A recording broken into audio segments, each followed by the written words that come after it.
20 miles from Liberia's capital, Monrovia, the difficult work of dealing with the country's Ebola epidemic falls to a small group of young men with a broken-down station wagon and a cargo van.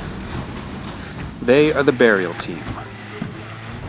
On a recent Saturday, the team traveled to the home of another victim of the deadly virus, a 46-year-old worship leader at a local church named Jartu Kerkula. They put on their hazard suits before heading into the house, where they zipped the victim into a double set of body bags, which are now an increasingly rare commodity in this region. Her body was the 104th to have been collected by the team since August 10th.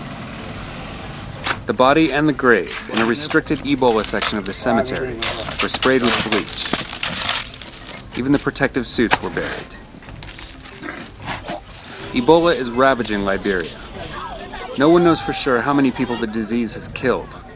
The World Health Organization says over 3,000 cases have been reported in the current outbreak, with nearly 1,400 in Liberia. But that number is likely very low. The virus is at its most infectious in the days following the death of an infected person, which is the time that many Liberians bury their dead, often with their bare hands. The government is trying to get people to stop touching the bodies of the deceased. Here in the West Point neighborhood of Monrovia, the epidemic has far outstripped the capacity of the meager healthcare facilities. Bodies can sit for days waiting to be picked up by burial teams. Because of the body, it stays sitting in the home for 4 or 5 days and government failure to respond, it creating a problem where criminals made it easy to contact the Ebola virus by having more contact with the bodies.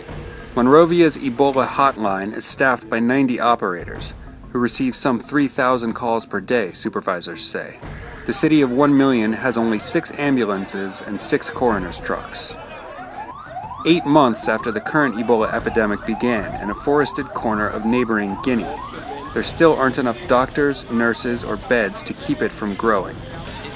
The World Health Organization says that more than 20,000 people could be infected before the outbreak can be brought under control.